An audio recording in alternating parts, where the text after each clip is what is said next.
Hello, Embird users. I really enjoyed creating this little effect. It's kind of like a masking effect, and it's just so beautiful, and it was so easy. And I wanted to show you a couple of tricks that I actually learned myself today, and how Studio Next makes things quite a bit easier in some respects. So I will start by first creating the octagon, and then I'll bring in this shape, this little design, and we'll just go from there. We'll just do design new or control N. Let's see, I'll say no because I saved that as a different name. And I'll just start by creating my octagon shape. I'll start by clicking the mesh over here. I don't know if you saw that, this mesh icon. And I'll just click once, shape,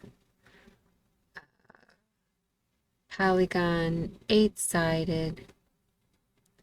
I'll hold control.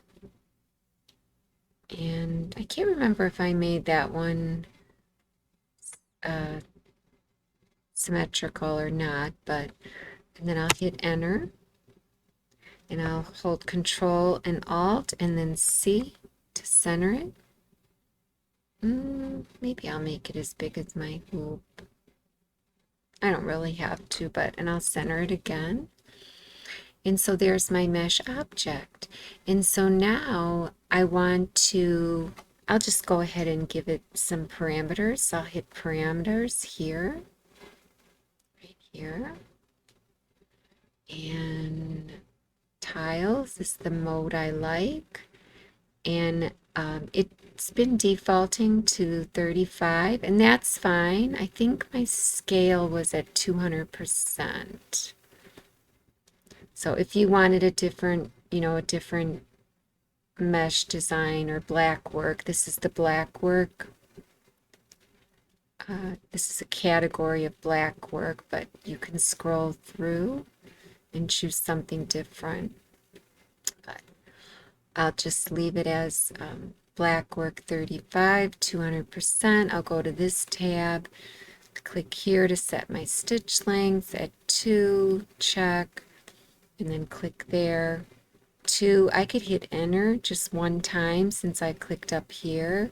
If I wrote it in, say 2.2, I'd have to hit enter twice to get out of that. But since I just hit up here, I hit enter once. Hit apply.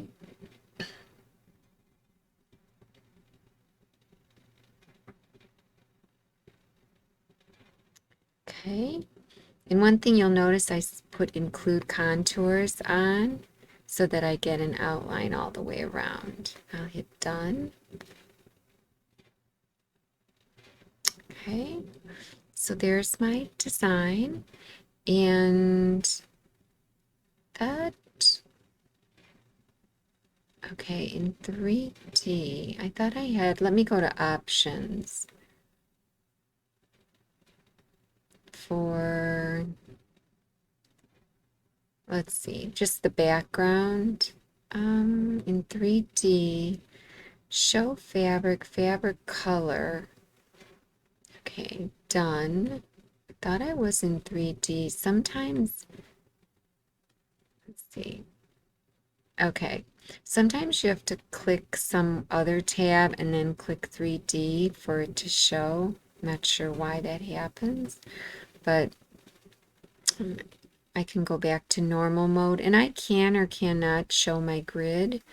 So I'll just go to View, Layout, and uncheck Show Grid, just so we don't have to see it.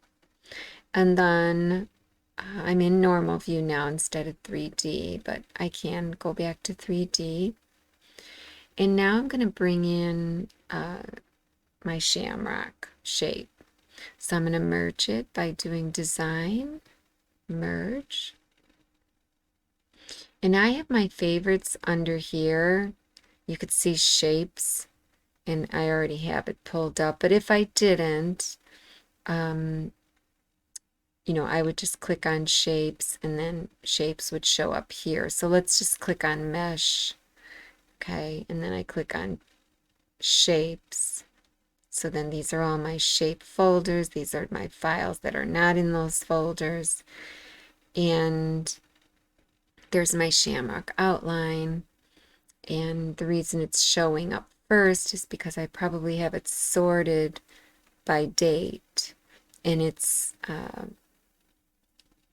descending because ascending is not checked, I believe. Let me see. If I check that, yeah, it goes to the bottom now.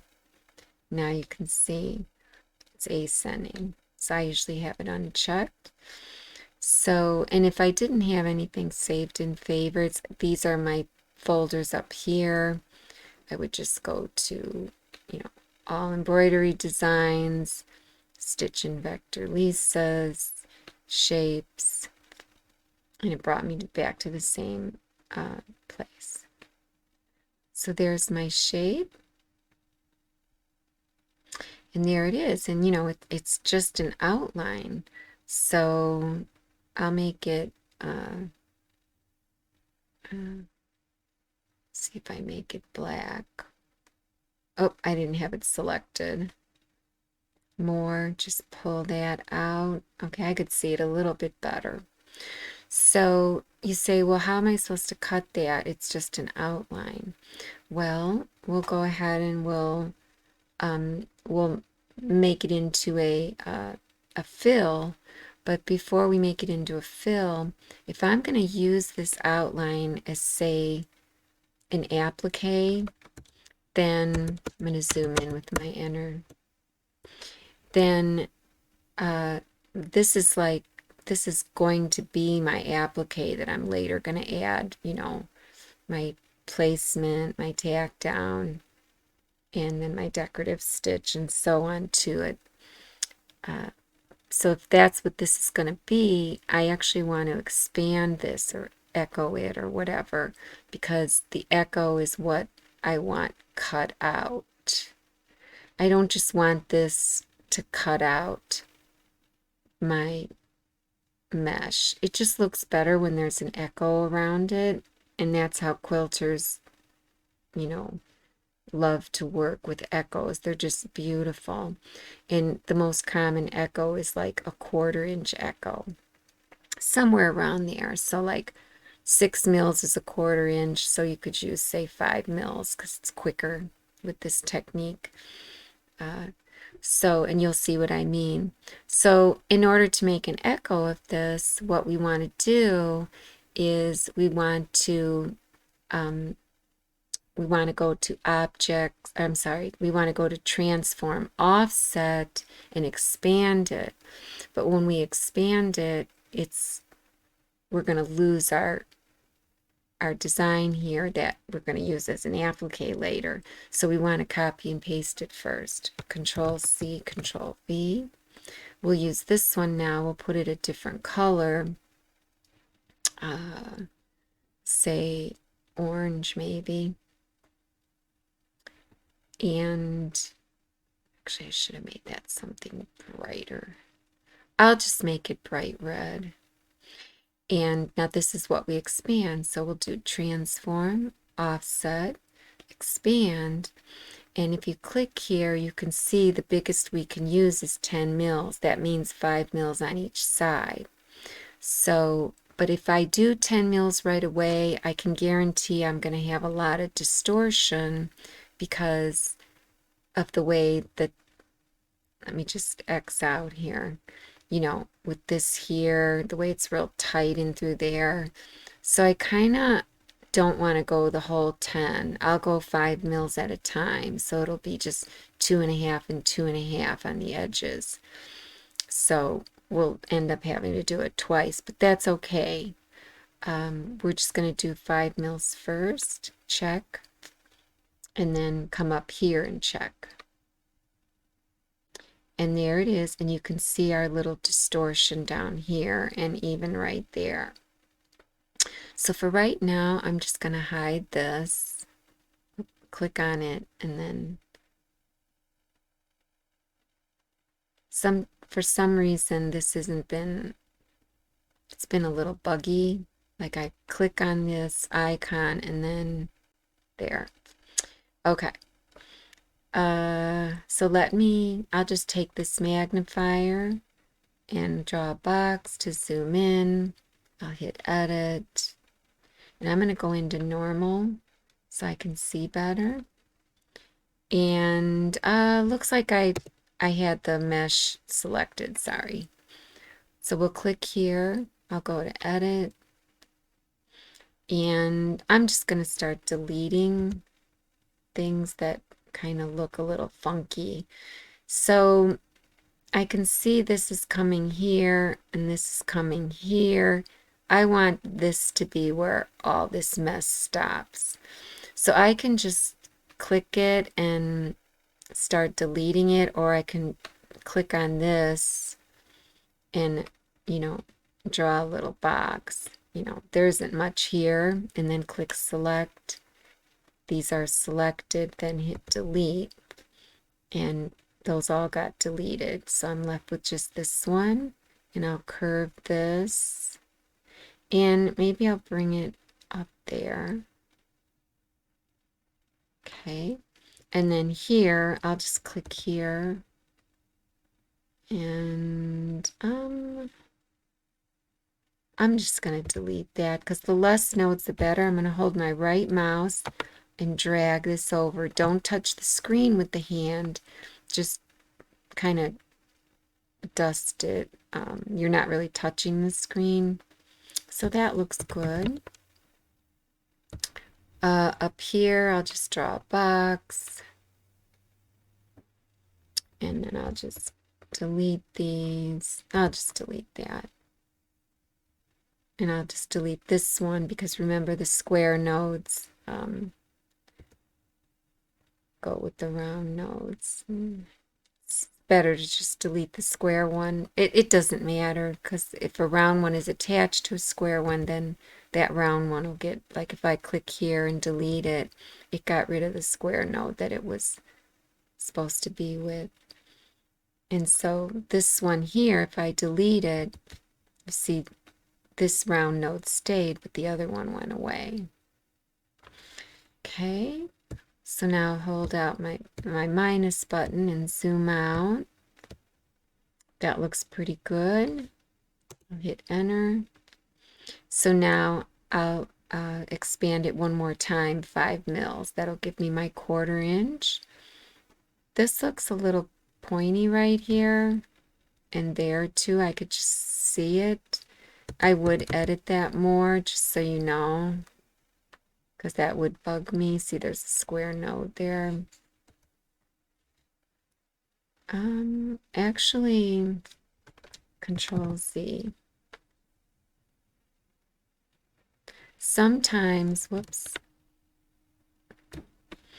Sometimes you want to click on the round one, and I can see it's just a little distorted there, and then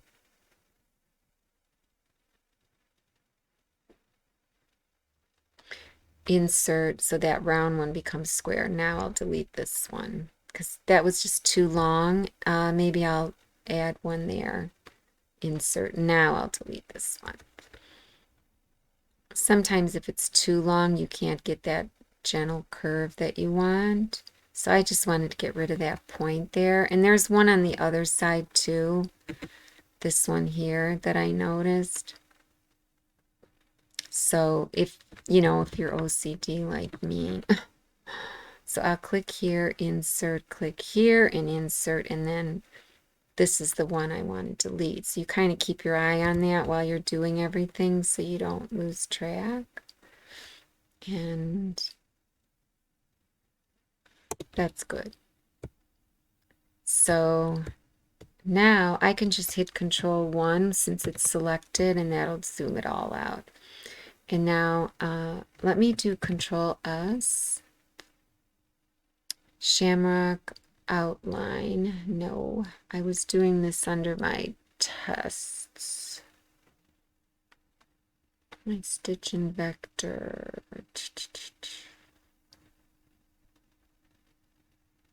Test folder. Mask hex test. I'll just do 2. It's going to look exactly the same, but I might make it a little different. So now we'll, with it selected, the red one, we'll do the offset again, expand, 5 mils, yes. And we got, a little bit more distortion.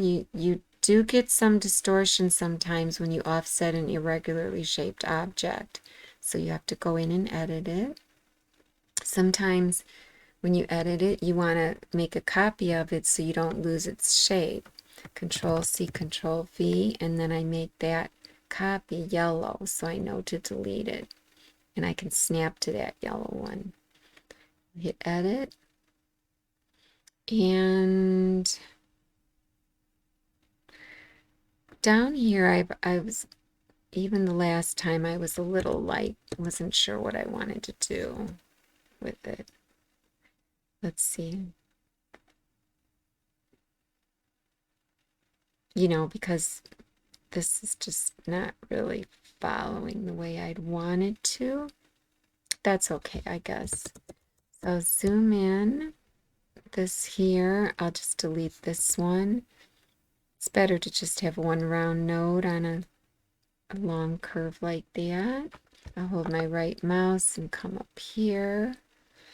I thought I saw some overlap up here. Yeah. So I'll just delete that. And then I'll snap to node. Uncheck snap to object edges, snap to node, because I'll snap to that yellow one now. There we go. And that one is snapped there. And you can just barely see the white under there. So I'll just delete that and snap this there. Okay. So that looks good.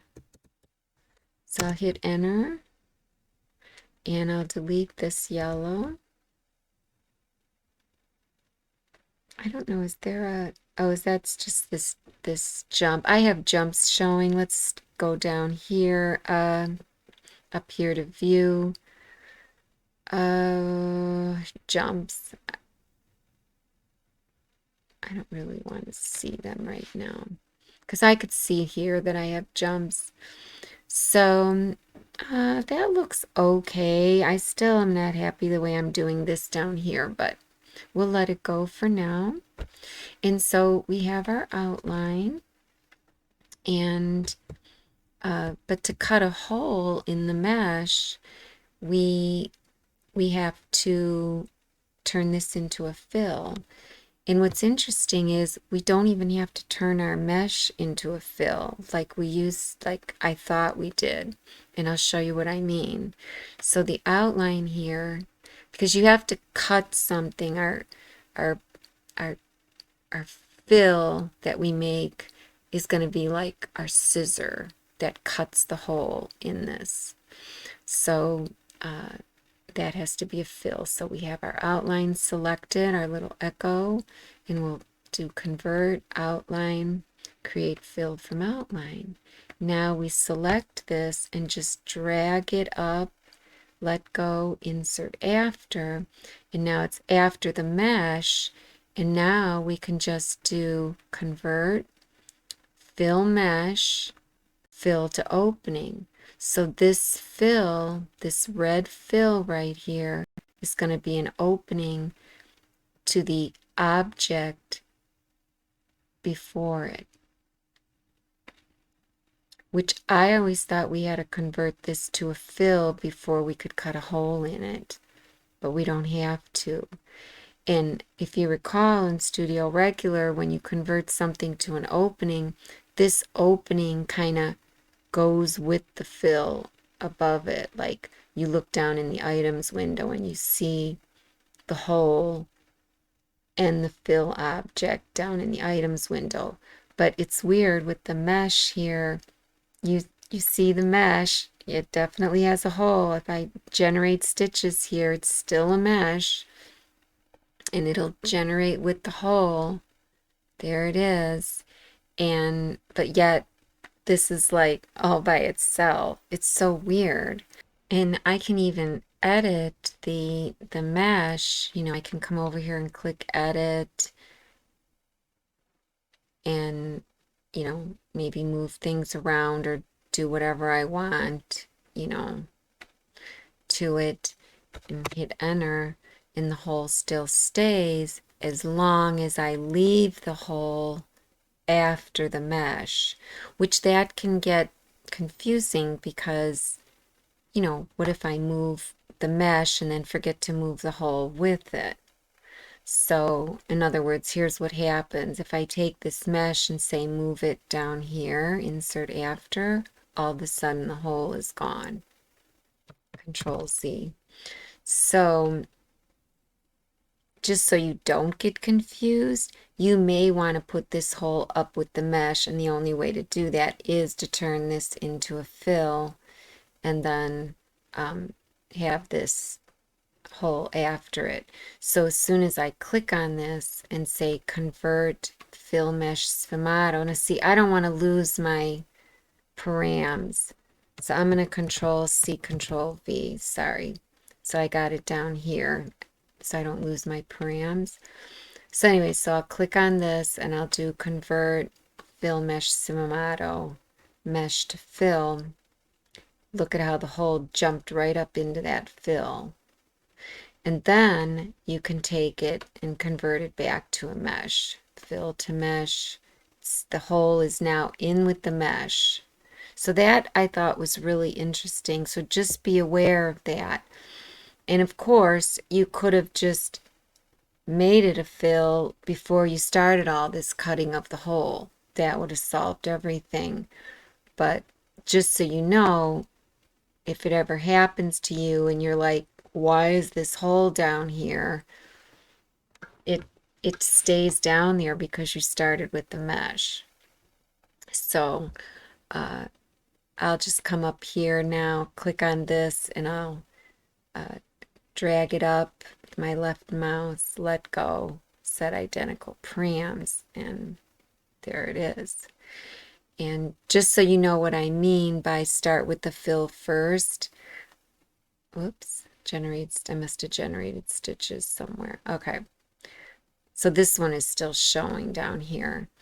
But let's convert this to a fill just so I could show you what I mean by, you know, if you want to start with the fill as if you were in, say, Studio Regular or something.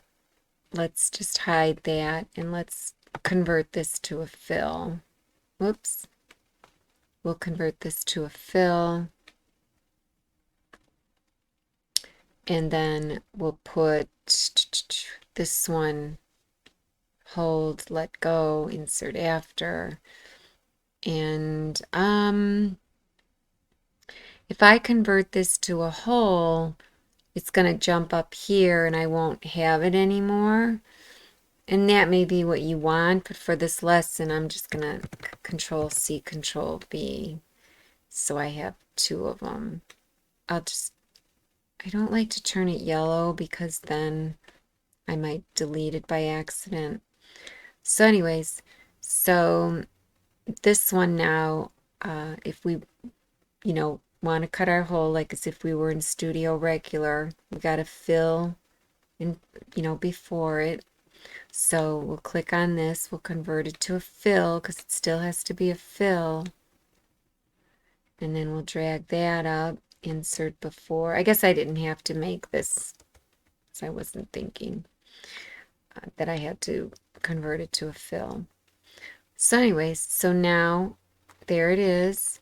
Now we'll just convert fill mesh, fill to opening, and it jumped up in there.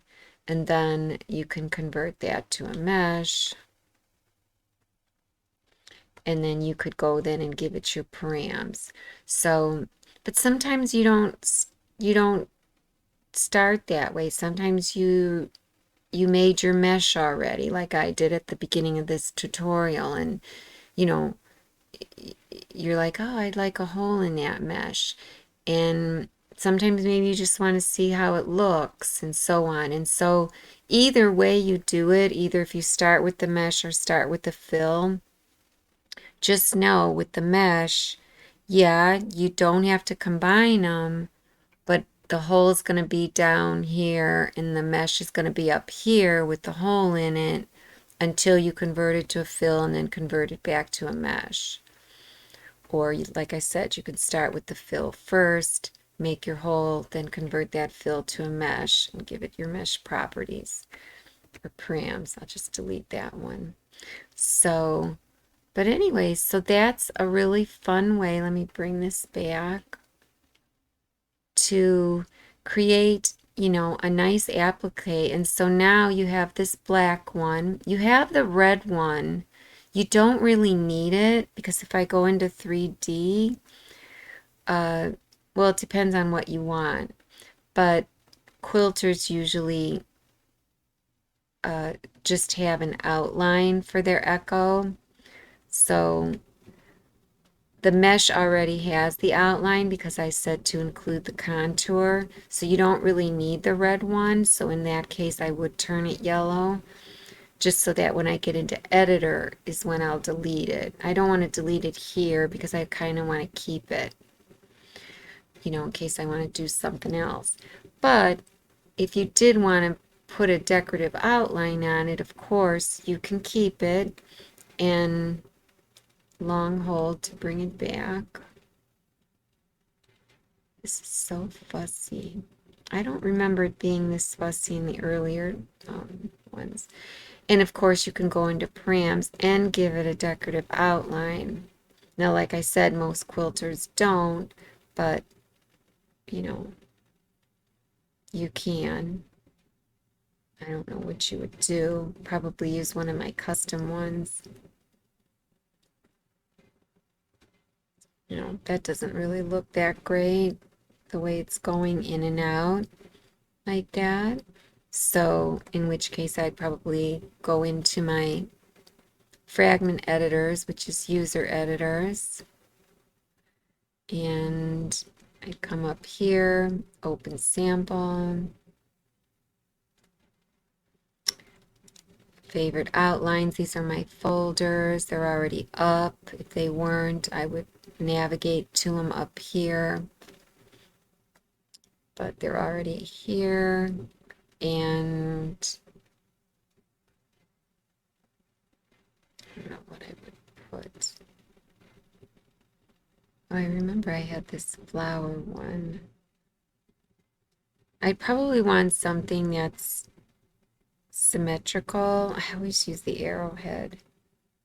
I don't know why. And I have this sorted, I think, by date. The last time I used 4 mils. I think I always use the 6 mils.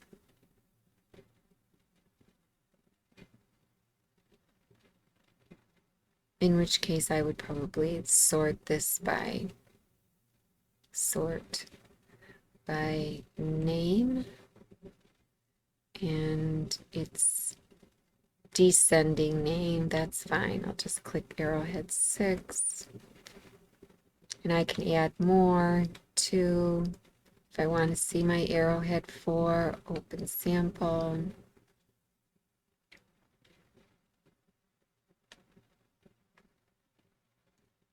Done. And then click on params. Click here, go up. I'll just try the 4 and see what it looks like. Probably not gonna like it. I usually like the 6. It's just shorter. It's 6 millimeters wide. That looks fine. If I click here, it's 6 millimeters in width. So, which it's not really. I don't know why they say that. So in which case I'd probably turn it, click on here, set identical color, and move it up. And then this I'd make my applique off of. But here's the thing, I can tell just by looking at this shamrock that I probably want to change the stem to just a single line so that it's, when I do convert it to an applique, this just becomes a single satin. Because right now, if I were to turn this into a satin, you know, the satin decorative part of my applique, I'd have double satins here. So I'd probably edit this if I were going to turn it into an applique, in which case I'd probably copy and paste it just to start, and turn the pasted one yellow just so I could snap to it if I want. And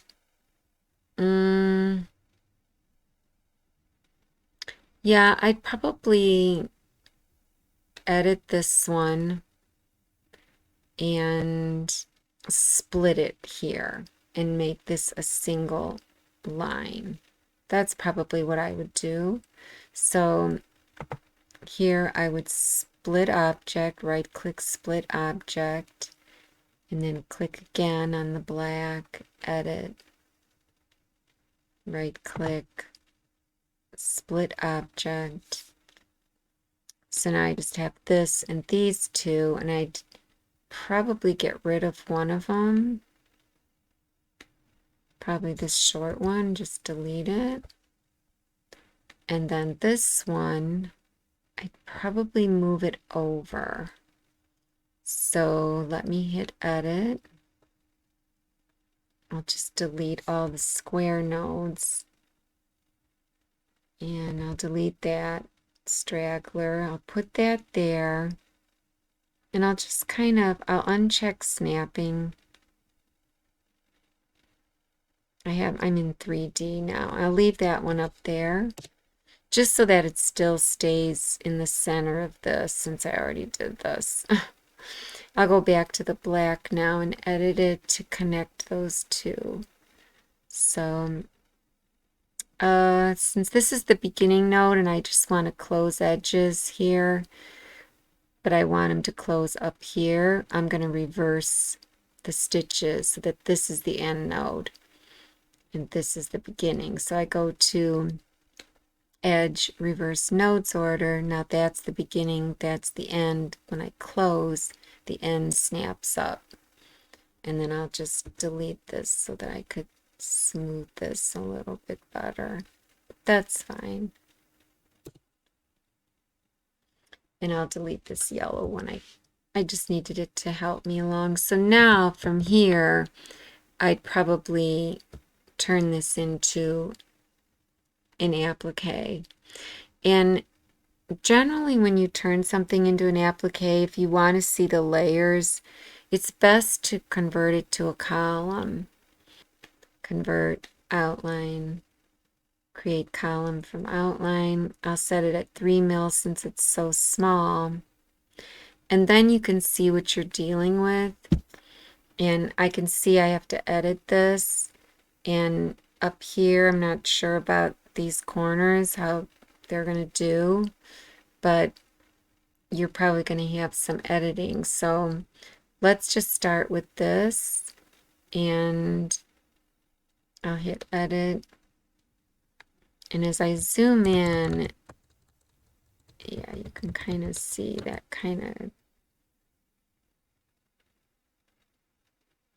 so I could see it better on this side, what they're doing.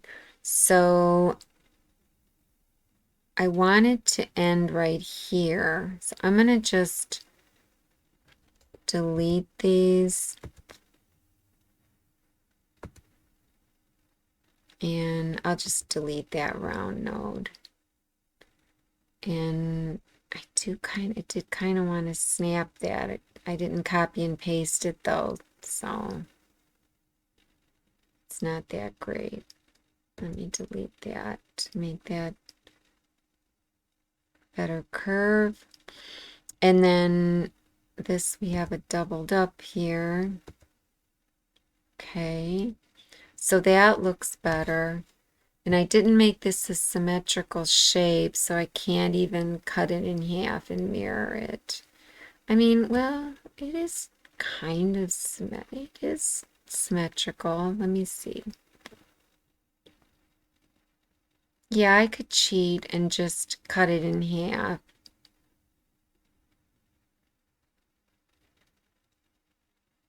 I think it would still line up over here with my echoes. So in that case, I'd come over here. I'm going to hit end. Okay, so it's ending here. Oh, that's convenient. So I'm going to zoom in there, draw a box, and I'm going to take this up here. I'm going to snap it to the guide here.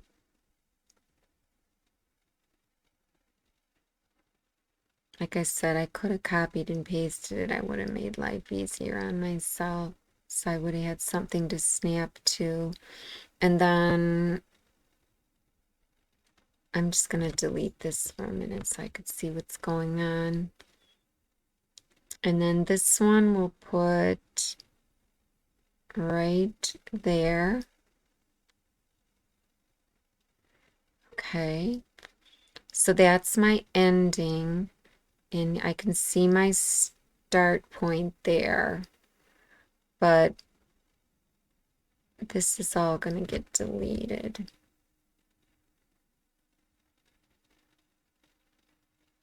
All of this.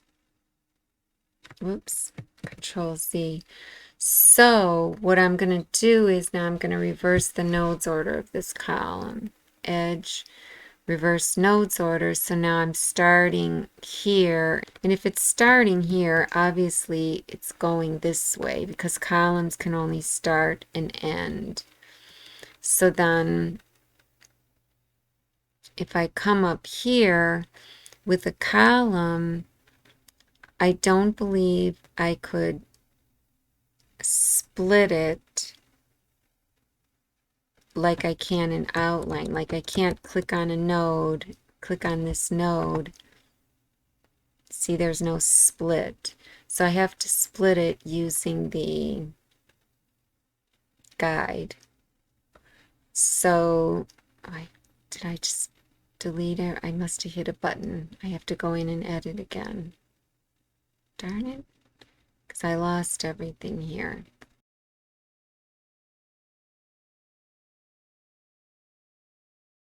Okay, so change of plan, because I did some work offline, and if I split this with the guide, yes, I can split it with the guide. I just have to select the guide till it turns red, right click and slice it.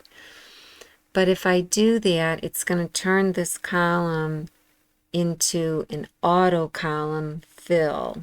And that's going to mess things up then when I mirror it. It's not going to look good. I don't want to lose the fact that I made a column.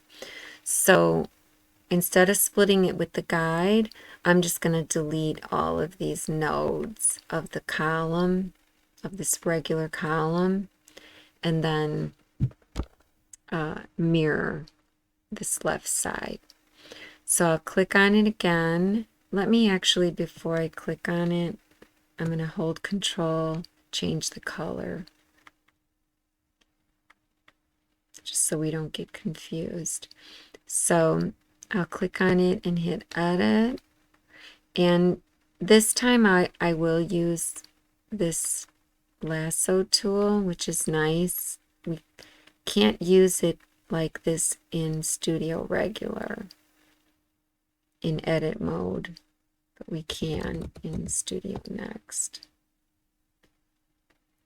Oops, get everything down here.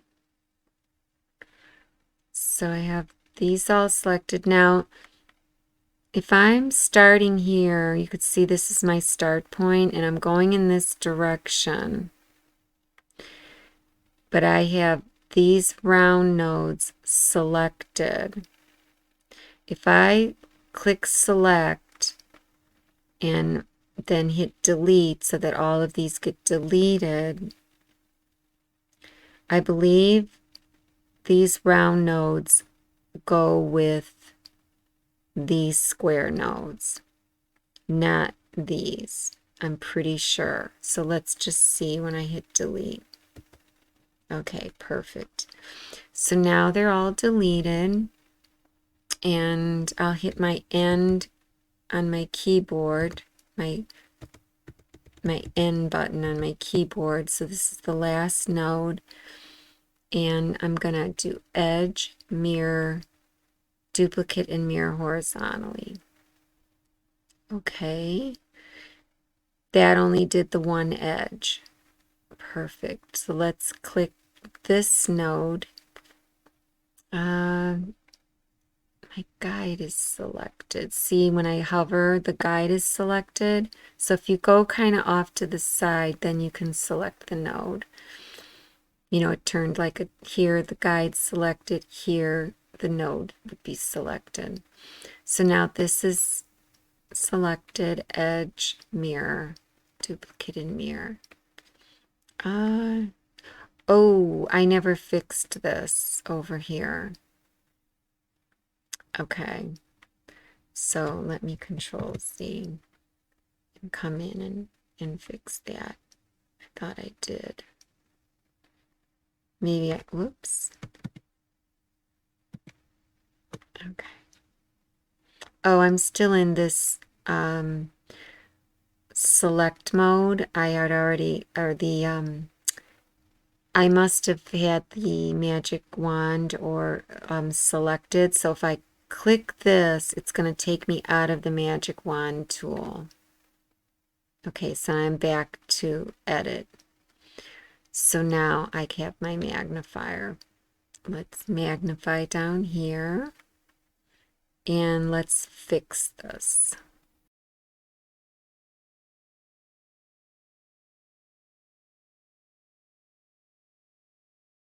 So let me zoom out. So now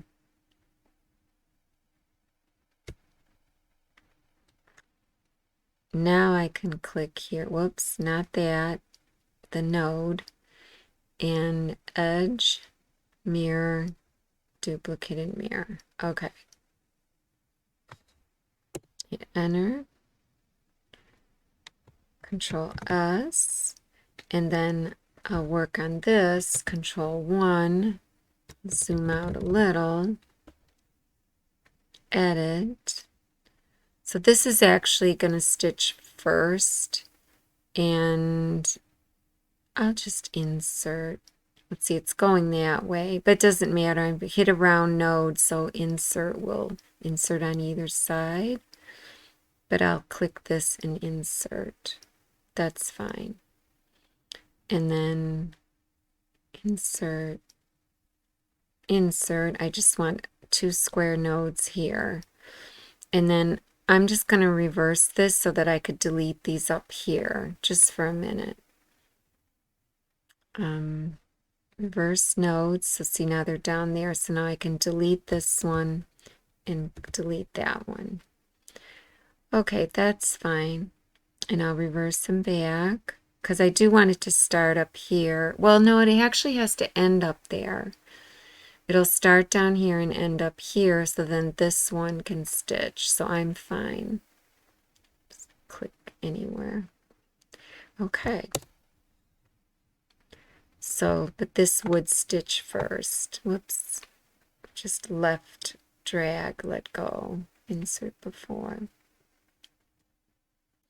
And so Control S. I'm not sure what my params are on this. I'll just leave it. I'll leave that as automatic just for right now.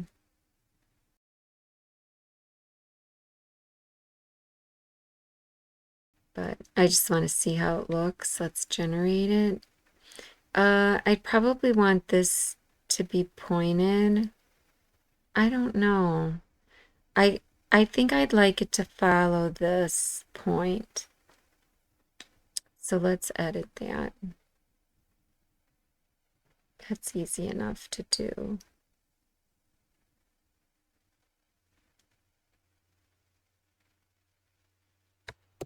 That's better. Okay.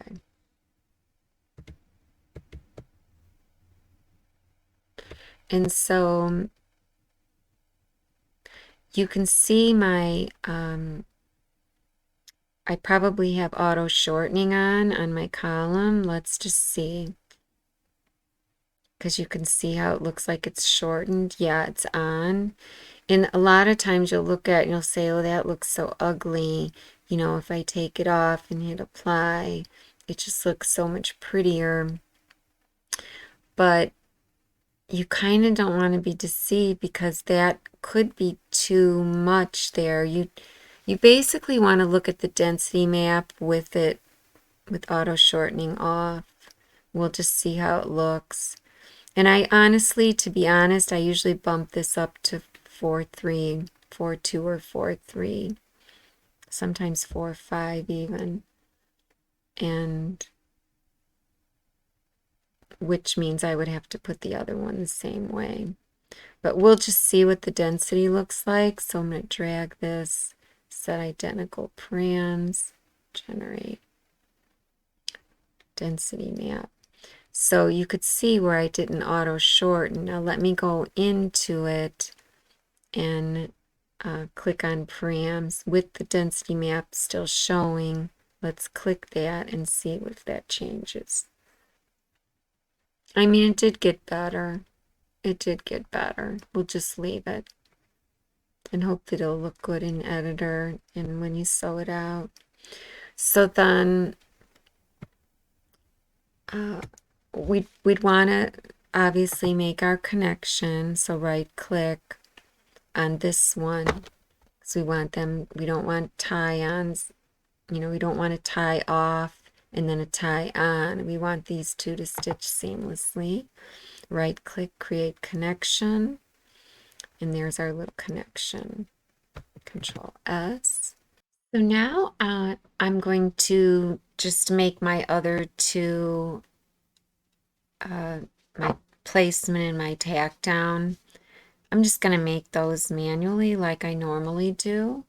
So I have these black outlines that were my original outlines, and I'm just going to make sure that they coincide with the column because they're just placement and tack down. So as long as they're in the center of this satin, I should be fine. So I'm going to go into normal view and we'll just start with the shamrock up here. It looks okay everywhere except right here. So I am going to Control C, Control V, make this one yellow. Go back to the black, edit, and I mean, I may not snap to the yellow, but it's just there just in case I need it. And I'm actually gonna move this down. I'll snap it to the guide.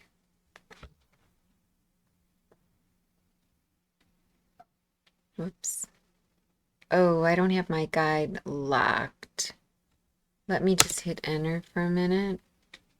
Option, guide, lock guide. Okay, let me go back and edit.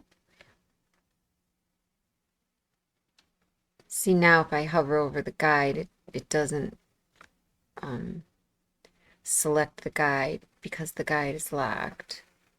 So that looks about centered. And I'll just put this one kind of close. This is my beginning. Should have done that one first. And then I'll close edges so that, the end one snaps. And then for here, I'm just going to delete the square node.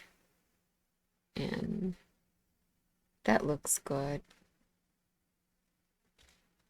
Because if I do area to center outline on the column just to get the outline, it'll be a mess.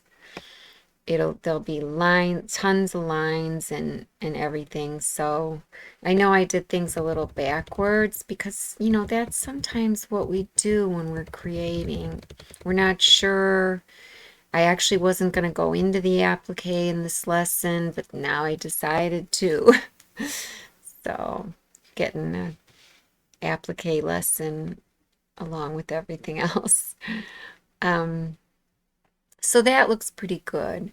So that would be my placement and tack down for that one. And then this one, we really don't need this one because remember our stem is just going to be a satin stitch and we already have that right here.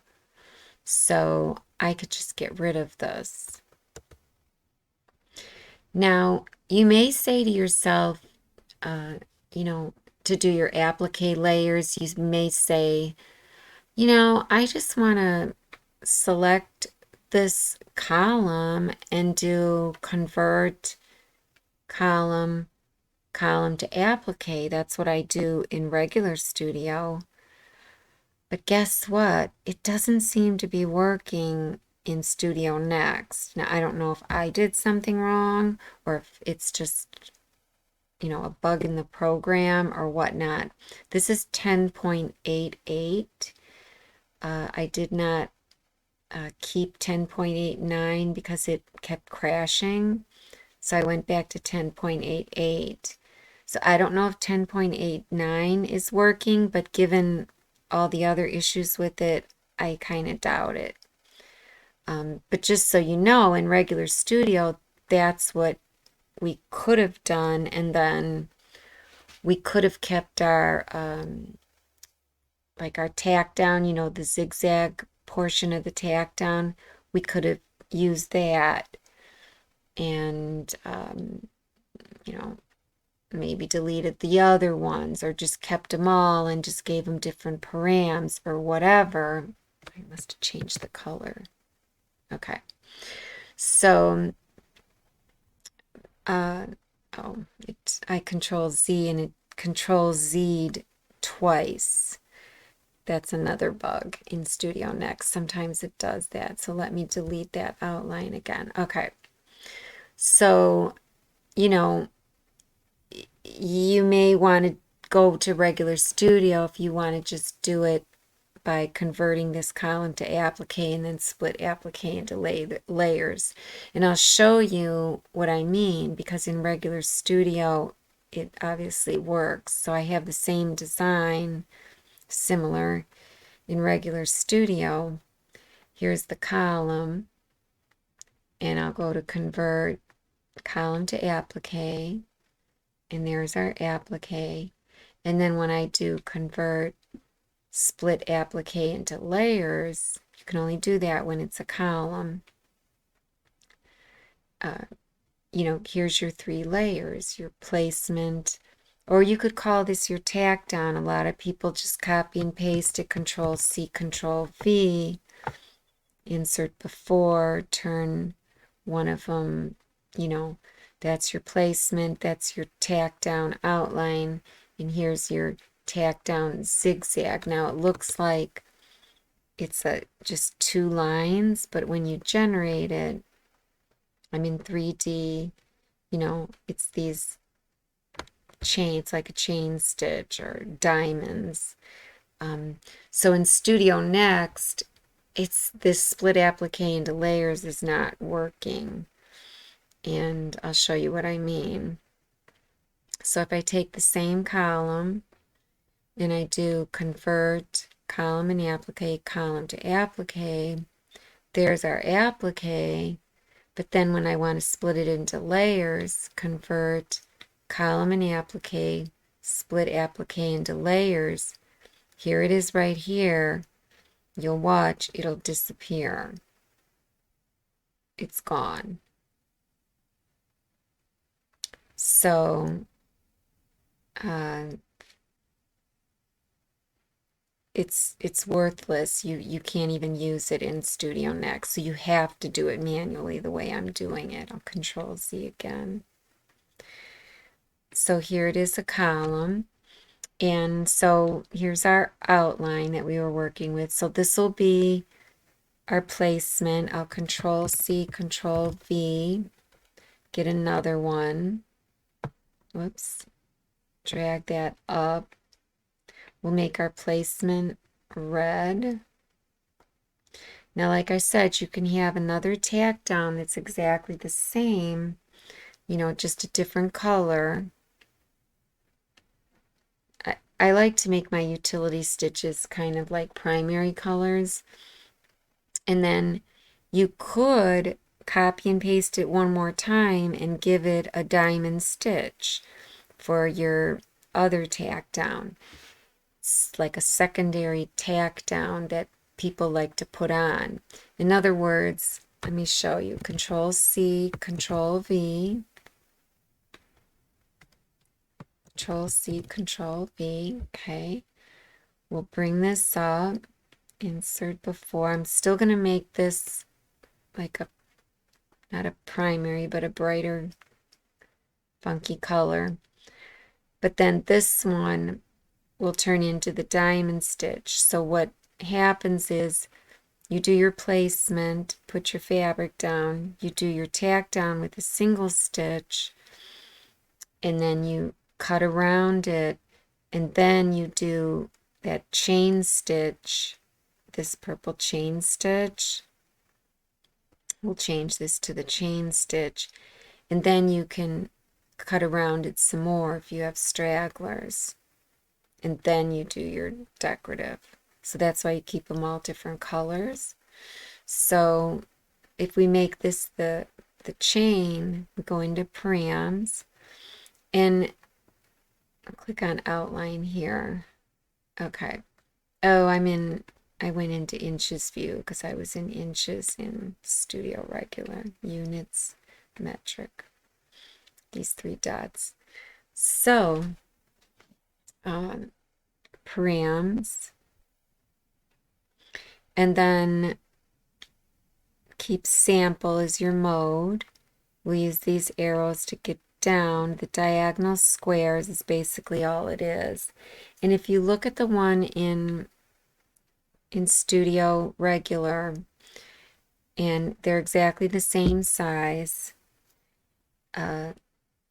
If you want to measure this, okay, width-wise, if I take my tape from here to here, it's about 3 mils. So I'll Control Tab to get back. So these two cell lengths are like our width across or whatever, and they were 3 mils. Okay, and then this tab is your width. If I go back to Studio Regular, my measure is still on, and the width of these is about 1.5. So 1.5, just hit enter once and hit apply, and I don't really see it because I think of the color. Let me hit done. Color did I? Oh yeah, because I made them light green. Let me make it purple to match the one in, oh, I still can't see it much. But there they are there. And it's weird because they almost look like wider in in Studio Regular. Let me go into 3D and hide this. It can be deceiving sometimes. I don't know why it's so hard for me to hide things now. Can't hide that. Long hold. Okay. If you notice, it just, I don't know. Okay, I'm zoomed in. Okay, what is my zoom here? It says zoom is 4. Let's see. Well, if you click it, you go 1:1. If I zoom in, okay, I'll zoom out. Whoops, minus to try to, okay, there we are at 4. So, you know, screens are completely different, but still, this just looks wider to me. It just looks wider. So, I don't know. It could just be an optical illusion. Can't seem to bring that back. Sometimes I think I have to click on the icon and then I don't know. So I don't know. It just seems a little wide for something you want to trim around. So you would have to do a test sew and see. And plus, you know, I am zoomed in, so, but I am going to go ahead and make these narrower. So the diagonal squares go into params. And I'm just going to make them 1 mil. And that could be a mistake, just so you know. It's kind of tricky going back and forth, you know, between, and see, now it just looks like it's supposed to. So anyways, so you'd have your placement, your first tack down, you know, your placement, put down your fabric, your first tack down, trim your fabric, your second tack down, trim your stragglers, and then your decorative stitch. And I think I already set this. So you would stitch the stem first, and then it would connect right to the main. And that would be it. Oops, I don't need this anymore. And now I remember why this certain objects are showing, even though they shouldn't. I keep forgetting. If you're in 3D view and you don't have an object generated, it's going to show through even the ones that are after it. So as soon as I generate this blue, you won't see this line. Generate here. Okay, so now we see the red one. Obviously, that one's not generated. There's so many things. There we go. There's so many things that I forget. You know, if you don't do it all the time, you forget. So there you have it. It's just gorgeous. And select, deselect. And so probably want to stitch your mesh first. Let me hit Control-1. And you can put the same decorative outline around your mesh. So this, if I want to outline this, I'd have to copy and paste it, Control-C, Control-V, convert that to a fill, mesh to fill, and then convert that to an outline. Create outline from fill. And we already have the inner one. We don't need it. We don't need this. We'll take this and our left mouse, drag it up, insert before, and then click on this arrow, scroll or slide up, insert, or I'm sorry, set identical parameters. So now they're both arrows. And whoops, not params. I meant to hit generate stitches. And so then, so we have the arrowhead around there as well. And just so you know, when you hit, if you were to click on mesh to make an outline and you see convert, create outlines from mesh, that doesn't create the fill outline. It actually turns these into outlines. And that's kind of helpful if you want to make one layer meshes out of your mesh fills, like, because these are 2 layers. And I was going to do a video on that, but Dushan said that they're going to be offering some of the blackwork meshes as single layer so that we quilters can use them as single layer quilting designs. Because, you know, quilters don't use double layers. And for right now, all we have is the stipple that they have. The stipple you could do as 1 layer, but you do that in editor. So at any rate, that's what the outlines are for the mesh. I'll show you what I mean. If I click on this and do convert, create outlines from mesh, you know, it's huge. It's here, it is down here. Let me make it, just make it pink. And, you know, you could see you've got 400 objects down here. But they're all outlines. You know, I could ungroup it, you know, but I'm not going to. You know, I could ungroup it. And then, you know, you could see how they stitch out and so on, and you could separate them. Sometimes this works for separating them.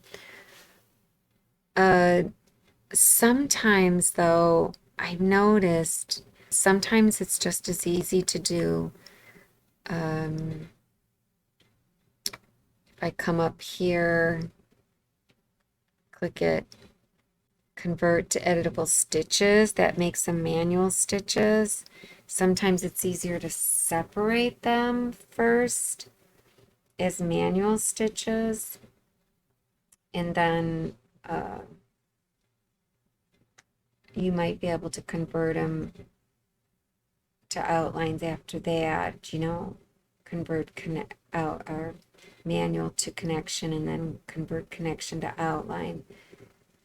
I've done it so many different ways just to get the single line, and I'm a little undecided how I feel, but that's a totally video all itself. It's be a huge long video, and since Dushan might come out with it for us, I'm just gonna wait.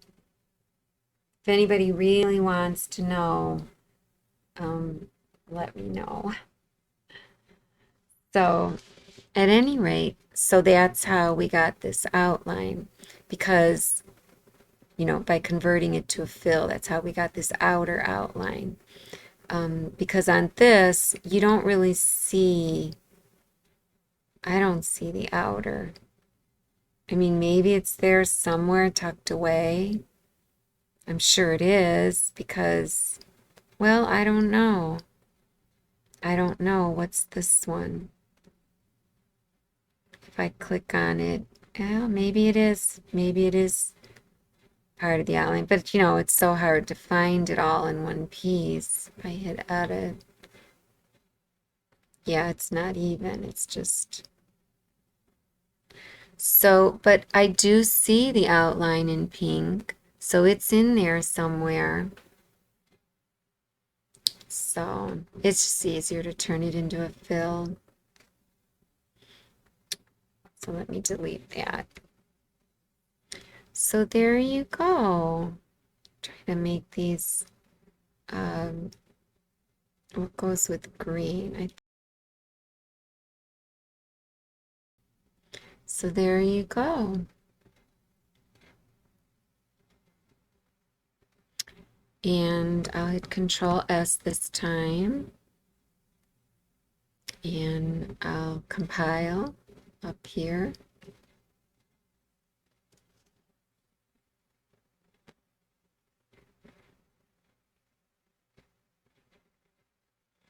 Save this job.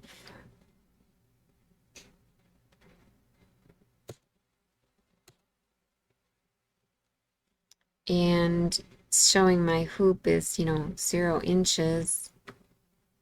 Maybe because I just went back to my update. I don't know. Oh, because the last one was, it said whatever bad file or something. So, Genome M1. It usually centers it in editor. You don't have to hit the center button when you change your hoop, which is interesting. And then up here, show. And there you go. Not crazy about that color. What I'm noticing is my chain, because I think because I didn't save it, so I didn't get my chain around the edge. So that's because when I locked up the program, I didn't save that part of it. So let me just go back. It doesn't matter. I'm just going to save over.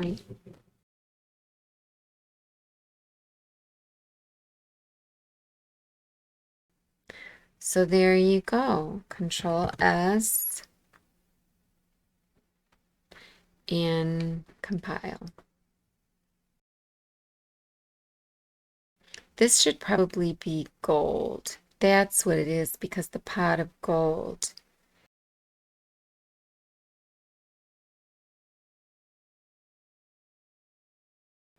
So there's your applique. And what's interesting too is you could put your fabric down, and before you stitch your green satin, you could put a cute little mesh over your fabric so that it looks almost like a violin, but it's really just a mesh fill. That would be so pretty. So I'd bring it back. I keep thinking of things, so sorry. I'm going to get rid of this guide, erase.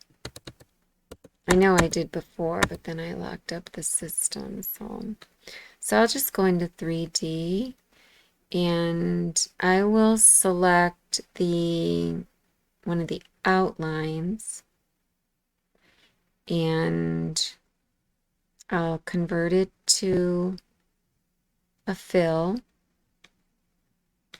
outline, create fill, and then convert that to a mesh, fill to mesh, and I'll just click on the mesh, and for right now I'll just put set identical parameters. Then I don't have to change the stitch length, and I'll go into params,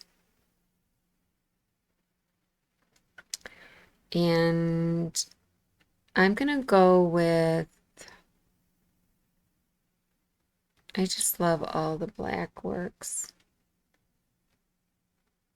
They're just so pretty. I love this one. We'll put it at a scale of it's about 75 because it is small. And I'll keep my stitch length at 2 and 2. And everything else is the same. I have to include the contours because otherwise I'll have travel stitches in here. So even though I don't really need contours, I have to include them. So we'll hit apply. done. Let's change the color now. Let's see what this one looks like. That's okay. I do like it a little gold like that. I think what I did off camera was I double clicked on one of the boxes and I used one of these colors here, like this one I think I chose, and then hit apply. And so then the box changed color. So I'll take this and slide it up to stitch before the satins, but after all of the other fabric and everything is down, all of these, the tack downs and so on. So there it is there, and I think I'm going to make the mesh a slightly darker orange. Okay. And I might change it up again, my colors, but for right now we'll go with that. Control S, and we'll compile. Let's first look at everything. So that should stitch out good. So this one though, I see that it ends on the inside. So that means if I want to not have a jump, at least eliminate one of my jumps, I should probably put the small one first. So let's grab the small one before the big outline, insert before. And then as soon as I moved it, you could see the scissors went away. So that just tells you that where this mesh ended, and we can see a little red dot right there, where this mesh ended, this outline here began. So we don't even have to worry about making a connection because they're ending and starting in the same spot. And if I hit edit on, say, the mesh,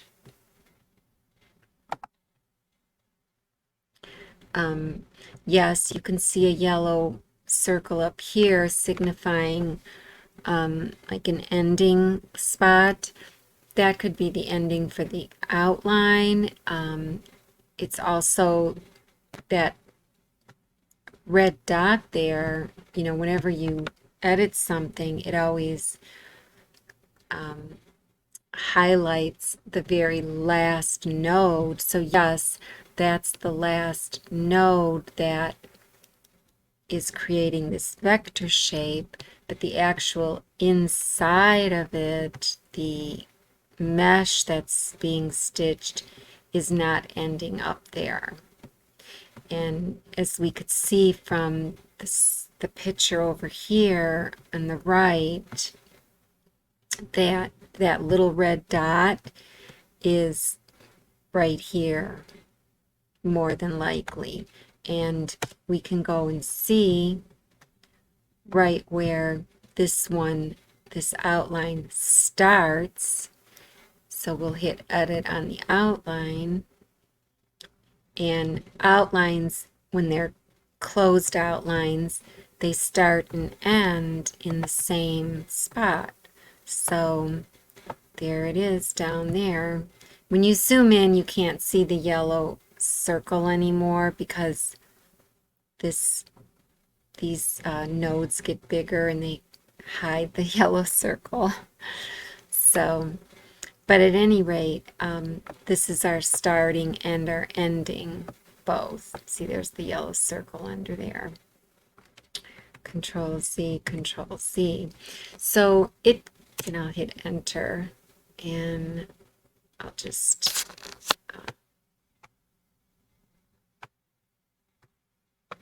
select the big one and hit Control 1. It can get confusing with those yellow circles and whatnot. And that's why these little red dots over here, that's always where the object ends. So that's always helpful for you, especially when you have something like this, you know, a mesh. They don't always end on the outer edge. This one ended on the inner edge. So there you go. So these will stitch, those will stitch, and then that'll stitch over your fabric, and then you have your outline. I wanted to check one thing on this because I remember, let me look, this point here, yeah, that point is where it's ending on that column, this column, and I don't like the way that looks, so I'm going to go in and edit that. So they're ending up there, and but they're starting here, so I just hate having my ties be up there. It just looks so bad. I could have started like down here, you know, started and ended down here and just made this a pretty point. That's what I should have done. So to get that effect, what I would have to do then is say, I'll hit enter and I'll copy and paste it, Control C, Control V. I'm going to snap to this one, go back to this one, hit edit. I just don't want to tie off up there. I'll make it down here on on these. So I'll basically just hit end. So I'm on my end point. I hit end on my keyboard. I'm going to delete that and then delete that. And then I'm going to bring these down to meet here. So I'm going to reverse my nodes order, edge, reverse nodes. So everything's starting here. Now these are just regular nodes. So I'm in column mode B alternating. So I'm on this one. So let me click here. And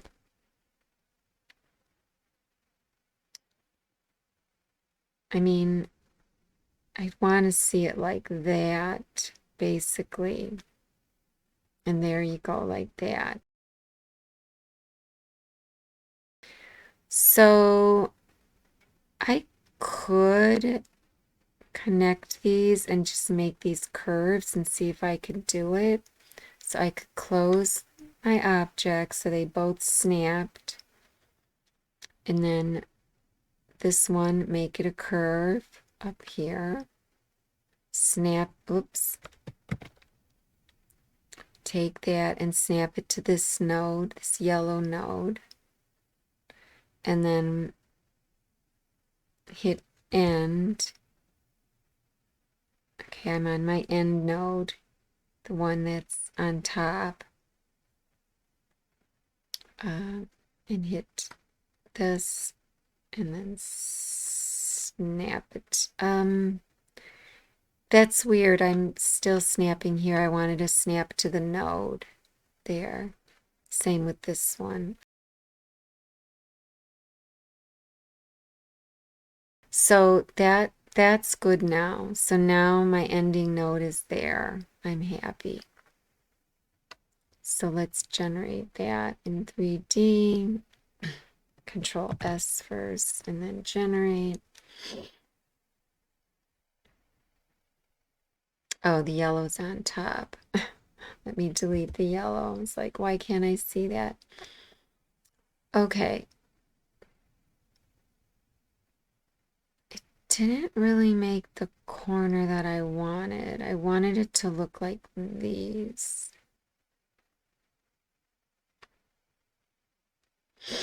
I have to probably add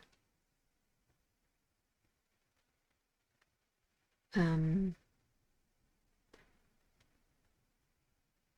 with this one, I didn't have to do an end of segment. It just naturally did it. You know, sometimes you have to click and say place end of segment. Now here I have an end of segment, but it's not cooperating. So I'm going to insert. I'm not sure if this is going to do it in insert. And then end of segments have to be square. So I have to insert again. And now click here, right click, place end of segment. Maybe that'll help me get it. Insert, insert.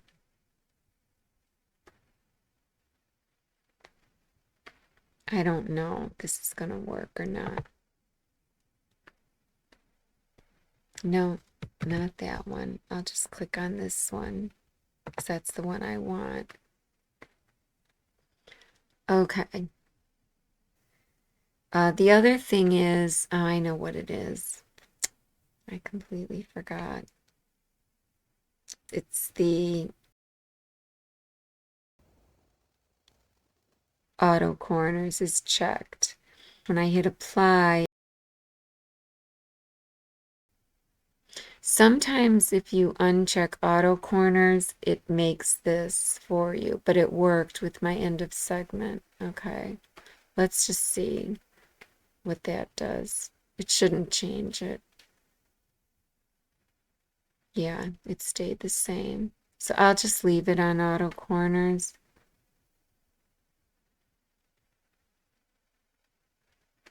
I'm done. Okay, so now I'm happy. They all look the same.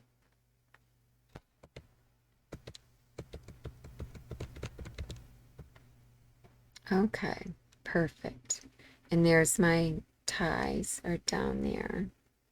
I am interjecting the video because I did forget to check my connection once I changed the location of the start point of this column. So after the stem stitches, Control 1, okay, it's going to end, you can't even see the red dot on there, but the connection is, if I go into normal view, you see there's the connection because, you know, the stem is ending up there. But now I'm starting my column down lower. So I could leave it, but you know, you never know because of the pull of these satins, they could pull in just enough to show part of this connection here. So I'm going to edit it. So I'll hit edit and should have zoomed in a little bit. And with this selected, I'm just going to, I'll make it straight just for a minute and hit insert because I just want to grab this and I want to make it look like it's, you know, still like one of the satins. Kind of don't want to get it too close to the tie. Let me zoom in a little more. And I'll just kind of put it there. That's fine. And then up here is where I'll make this a curve. So with this selected, the arrow pointing to this, I make a curve and then I'll just bring it down. I don't have to bring it right down to where all these other lines are. I'll just put it next to it. That's fine. And so that's just a safeguard so it doesn't show. Interjecting again, One thing I forgot, another thing I forgot is since this is a satin and I'm making my connection here to try and mimic a satin underneath, I'm going to increase my minimum stitch length to as big as it can go, 1.5. So 1.5, enter, enter. And then I'm going to make my max, I'll just make it 2.5, just so that this is one long stitch. You know, if this is 3.0, then 2.5 would be fine for that. And then I'll hit enter and I'll generate it. And I do want to see it though in 3D, which means I have to hide this. I just want to see it.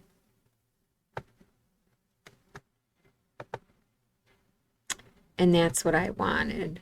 I just wanted one stitch. Perfect. Okay, back to the video. I hit Control S and I'll just compile. Okay. I was calling it test 3 now.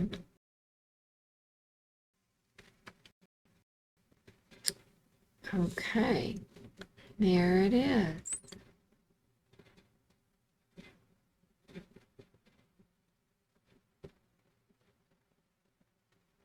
I'll select it and just bring it into view.